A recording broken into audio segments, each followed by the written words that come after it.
All right, how y'all doing today? My name is Bill. Welcome to my channel again. Today I wanted to go over some coasters and different ways you can do slate coasters. Two of the ways that I know I do them, two of the ways that I like to do them. And they're both the same coaster from the same, I ordered them the same time off of Amazon, but they both have different results of them on how they came out. And I'm going to go over on how I went about doing the different results of them. One will be shiny, and the other one will be a little more flat looking. What I did is I used, on the one coaster, I used this thing here. It's a little belt sander. I sanded the coaster down to get it nice and smooth and flat, and it kind of gives it a different look and a unique look to it. If you look at it, I don't know if you'll be able to see it, but as you can see, it's a little shinier. I'm trying to get it with the light so you can see the shininess on it, and it looks a whole lot smoother. And the other one is not as shiny. It's more dull, more dull looking, I guess you would want to call it. But this one here, I did not sand. I just took it right out of the box and put it on the laser and engraved it. Where this one here, I did sand it down to get it all the imperfections out of the slate to get it to get that smooth look to it. There's, like I said, that's the ways I know that you can do it. One is with the belt sander that makes it nice and smooth, and then the other one is just take it right out of the package, put it up on the laser, and just have it engrave it, and it comes out nice. Both of them come out nice. It depends on what style you're looking for, and I kind of sometimes I like the smooth, the one that's sanded, and sometimes I like the one that's not sanded. So you can mess around with it, play around with it, check them out, see which one you kind of like better, and just take it from there and see kind of which way you'd rather go with it. But that is how you do it. I'm going to show you a video of the one that's engraven, but that's kind of it as far as the way you get the smooth and the unsmooth. It's just sanding them. That's it. It's as simple as that. Then what I do is I'll go ahead and I'll put. Hold on, let me grab it. What I'll use this is Rust-Oleum clear gloss. So I'll use that on it. I'll spray this way with it. Like if I'm spraying it, I'll go side to side with it. And then when I'm done with that, then I'll give it a layer up and down and coat the edges as well too. You want to make sure the edges are coated as well as the surface itself. Normally I just put one coat on it. If it soaks up a little too much, then I might put two coats on it. But that one coat is enough to get it to stay sealed. So when you're putting your drinks on it or stuff like that, then you don't have to worry about it with that. And like I said, it's just Rust-Oleum clear gloss is all it is. It's like $7, $8, $9 for it. What did I pay? $7 for that can there. With coasters, you don't need a lot on it. If you want to put that second coat on it, that'll just protect it a little bit more. But you don't need to put a whole lot on it, and it gets a nice shiny look to it and makes it kind of stand out and pop a little bit more. Without putting it on there, it definitely comes out a lot more. And I don't have any that's not without the spray on it. But it does not come out as nice when you don't use the sealer on it. The sealer does help it. Some of the videos I watch, they spray it first and then they engrave it. I engrave it, then I spray it. I don't really notice much of a difference of spraying it first or second or after it's engraved. I really never really notice much of a difference. To me, it's just I get them all engraved. I'll put them out on a piece of wood, and I'll just go over all of them, get them all coated up with it. So that's pretty much it for that. I'm gonna jump on the computer. I'm gonna show you how I put them in there, put them together, and I also have a little video of one of them being engraved. So when I get on the computer, I'll bring you on back. So stand by. All right, I'm back here on the computer, and I'm gonna go over a few of the images, just two of the ones that I did earlier, and let you see what I'm looking at here on the computer. So these are the two that I've done previously before, and they all apply the same.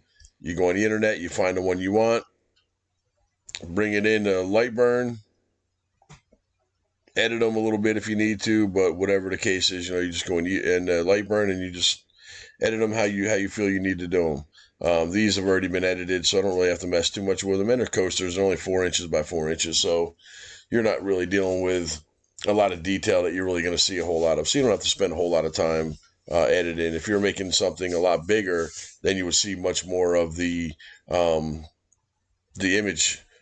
You would have to probably spend a little bit more time. If you look up in here and you see some of these squiggly lines, if you had a real big sign you were trying to do, then yeah, you would have to do that. But with 4x4 coaster, you don't even notice them. So what I did is I just started out by bringing a box and put that on a tool path. And you want to change it to inches right there. And you're going to go ahead and put 4 tab, nope, redo it. 4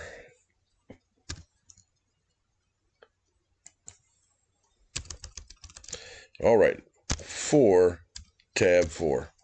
I didn't have my number locks on my keyboard, so it wasn't working for me, but we got it now.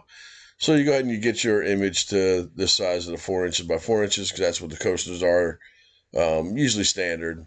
So then what you do is you go over to your libraries, or you go on the internet and you download one. Say you want to do this one right here, you just go ahead and click on it and put it up. I'm going to go ahead and delete that box around it because we don't need that.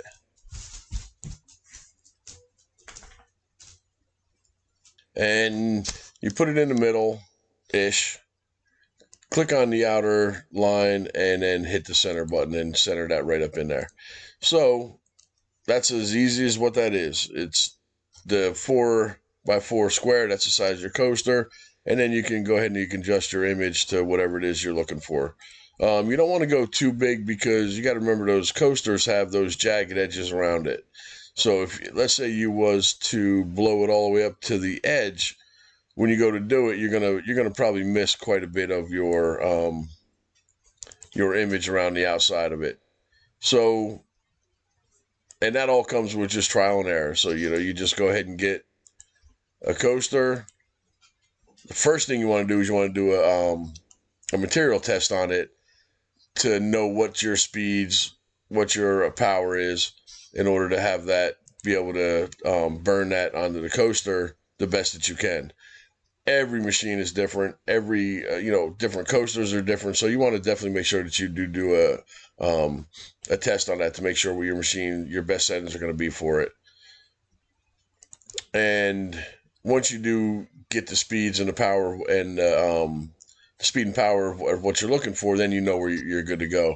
But then you put this image, and like I said, if you blow it out too big, you're going to miss a lot of this stuff around the outside. So you don't want to have it as big as what that is. Let me just go back to where I was, because I know that you're gonna lose a lot of this around. So you just got to know that when you're doing them. And you see this one here is a little bit up there, so I could probably make this one a little bit bigger.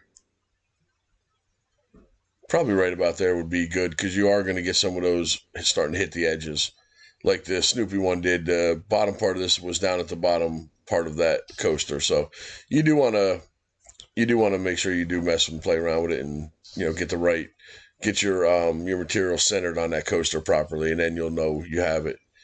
So that's pretty much it as far as what you have. My settings are going to be 12,000 millimeters a minute and 100% max power, and 276 lines per inch and 1% overscan. So that's the settings I use. It comes out very well with the 20 watt, and you do that material test, you'll know where you stand and where you need to be with them. So when I did my material test, I knew that that's what it was going to be. So that's why I went with those settings there. But like I said, you have to do your material test so you know what your machine is going to do with your different materials. It's very, very important. It seems like you're wasting like a whole coaster trying to do it, but in the long run, it's going to save you a lot because you know they're going to come out proper, they're going to look good, and people like them a whole lot better. So you can see this one here is not quite centered in there, so we're going to go ahead and center that one in there. That one's centered up in that box, and we'll center this one here as well. And now you know they're all centered inside that 4x4 square, which is your representing your coaster. So that's it in a nutshell. Like I said, you know, you go on the internet and you find whatever it is that you're looking for, and you can just download those and pull them in, and you can create your own design. These are just ones that I had saved from before, but you can definitely just create your own and just have fun making them. So that's going to be pretty much it for the computer part of it. I'm going to show you a burn of the laser machine engraving this. It'll be a short little clip of it engraving. I'll speed it up so that it's not just sitting there, you know, taking a whole 6, 7, 8 minutes, whatever it is. So I'll definitely make sure I do speed it up a little bit.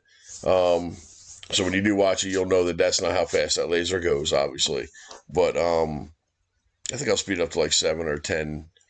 But it'll definitely make it a little bit quicker, and you'll be able to, you know, see. I think the one I did was the Snoopy one. I believe is the one I did. No, actually, it was the snowman with the kids. So you'll see how that process goes about it. I've showed you burning stuff before, but I'll show you on the coaster.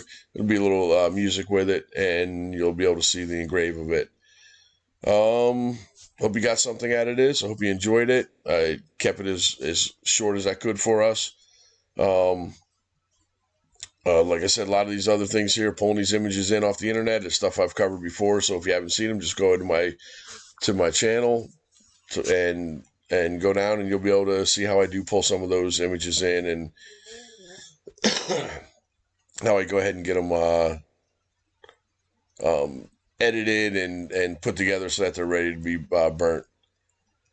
So if you enjoyed what you saw today, please give me that thumbs up and that like. It's real important for me. I know I say it every video, but I'm not getting any subscribers. Some folks are watching it, but not subscribing to the channel. It doesn't cost you a penny. It doesn't take any time other than just hit that subscribe button and hit that like and the bell notification. So when I do put out another video, you'll be able to get that. But if you would please go ahead and subscribe to my channel and like it, and send me a comment down below. Nobody comments either, so send me a comment down below. Let me know what you think. All right, hope you enjoyed it, and you guys all be safe.